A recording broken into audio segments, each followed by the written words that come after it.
For the rest of the day, Maria tried to sort out her feelings about her beastly fiancé. She sat for hours, lost in thought. Suddenly, music filled the air around her. The beautiful sound seemed to come from the picture over the fireplace.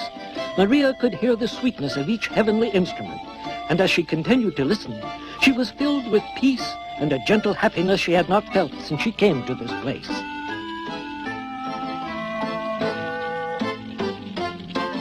Meanwhile, the beast thought about his beautiful Maria, and his depression faded. He opened the door of her room, hoping to gaze upon her lovely face. Much to his delight, he saw happiness, and he heard the music too. He knew that it pleased her very much. Maria, come with me. Where are you taking me? Let me go. There now. Huh? You sit down here, Maria. But, what? Ready? Now.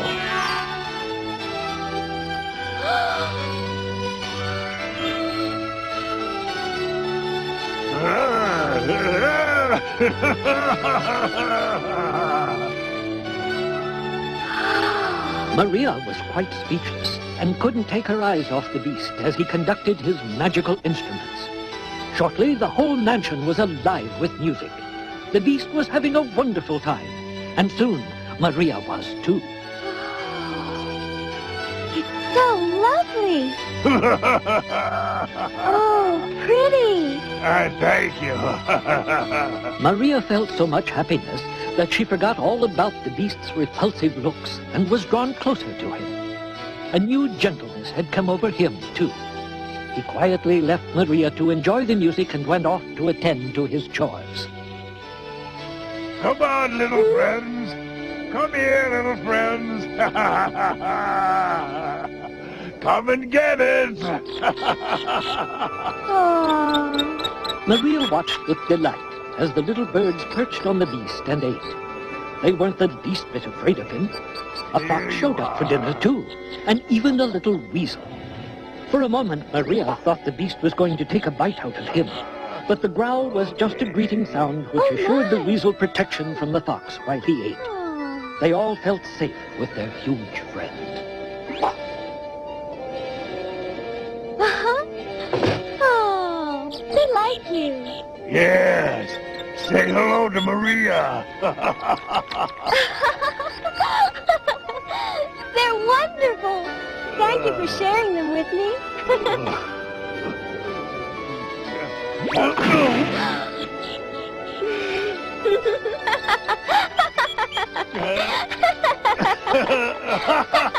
It was in that moment of laughter that Maria and the beast became good friends.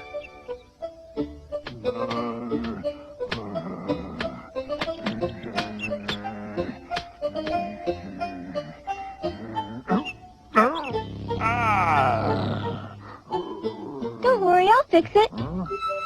We better wrap it up. Give me your hand.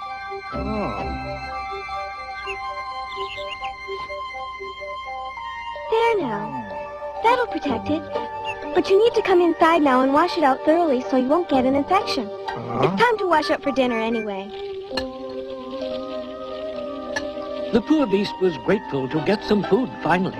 He had not eaten in days, for Maria's tears had ruined each meal. Here, I hope you still have room for this. Yes.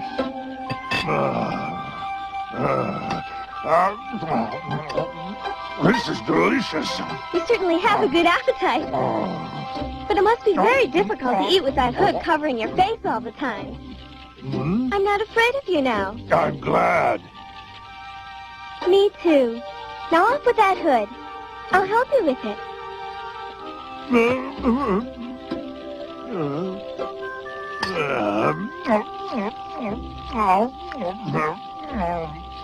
Maria had touched the beast's heart and found a warm and gentle spirit inside.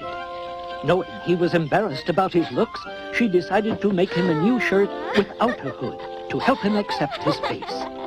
She wanted him to be happy just as he was, for his spirit was more important than his appearance. These roses smell beautiful. So pretty. There. Let's fill every room with them.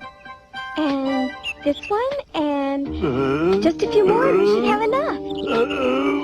Uh-oh.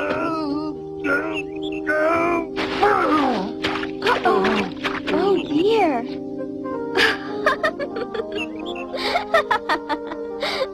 Maria put roses everywhere. Even the musical instruments were decorated with them, and they played magically all evening long, while the beast danced with his little beauty, Maria.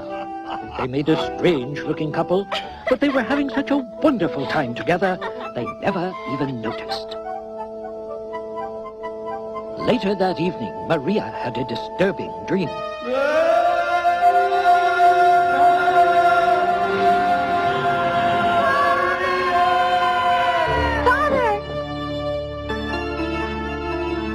Maria couldn't sleep the rest of the night, and the next morning the dream was still disturbing her. Oh, I'm sorry, I wasn't paying attention. Would you like to have some more porridge? No. What's bothering you? Did I do something? No, it's just that I'm terribly worried about my father. Last night I dreamed that he needed me. I was wondering if there was some way I could go see him.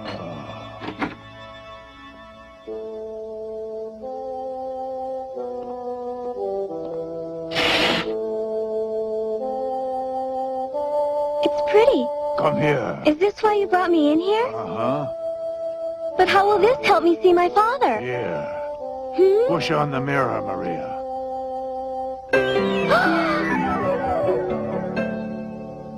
Oh, Father, speak to me, please. Tell me what's happened. Where's Maria? Maria. I'm right here, Father. Oh. Oh, please, I have to go home right away. My father needs me. He's very, very sick. Just let me go. I'll come back immediately. Please. The beast wanted to let Maria go see her father, but he knew he could lose her, and that would cost him his life. But he loved her. Say yes. You can go, but you must come back. Oh, please believe me. I want very much to come back. Ah. You must promise to return to me here in 8 days. Mm-hmm. 8 days it is. I'll be back. I promise to keep my word. Her father's health had been failing for years, and now the time had come for him to say goodbye. We're here, Father, by your side. Don't worry, we'll take good care of you. Father! Maria, huh?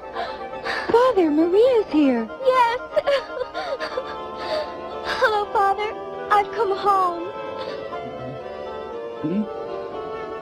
Oh, Maria, you've come to say goodbye. I'm so happy, baby. What's the matter? I think he's gone. Father, wake up. Please, Father. Can you hear me? Say something. I love you, my dearest Father. I love you. It isn't easy to say goodbye to someone you love. They would miss him dearly, but the memories of their father would live on in their hearts forever. Maria decorated his grave with the lovely red roses she had brought, and each day the girls visited the tomb to say their goodbyes silently and to wish his spirit well as it soared on its journey.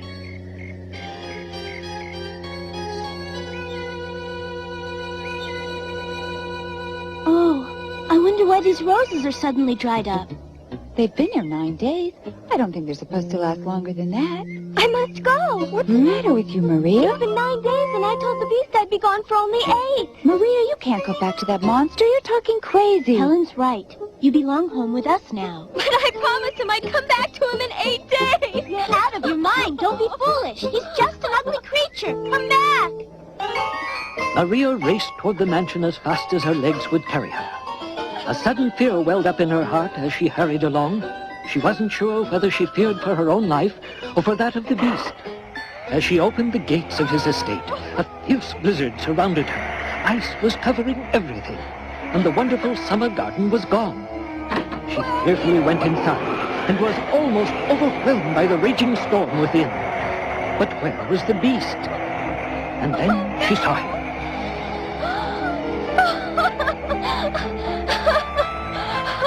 You have to get up. Oh, please be all right. Can you hear me? Get up. I broke my promise. Forgive me, my dear one. I never meant you any harm. If only I knew a magic spell. I could turn back time, and then you'd be all right again. I love you.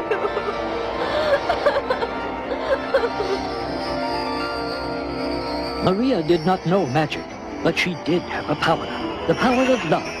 And her tears of love were as strong as magic. The whole room took on a warm glow, and everything changed before her eyes.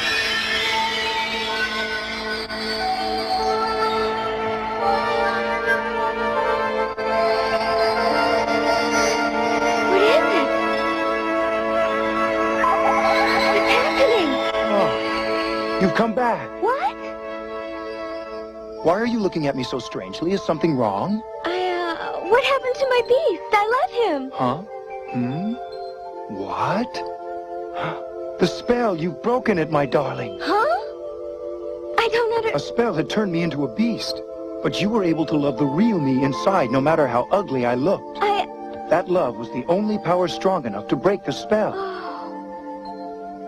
Come with me. Let's bring this castle back to its full beauty. Maria thought she was dreaming and kept waiting to wake up. But it wasn't a dream. There was magic all around her. Her dress became a gorgeous gown, and life returned everywhere. Even live musicians began to play. And as the cloud of evil was lifted from the castle, the snow melted from every garden. Hundreds of red roses bloomed anew as the air was filled with happiness. Come here. Now, little friends, you'll be witnesses. Maria promised to be my wife and princess. Yes, my love, of course. I'll be the happiest man alive.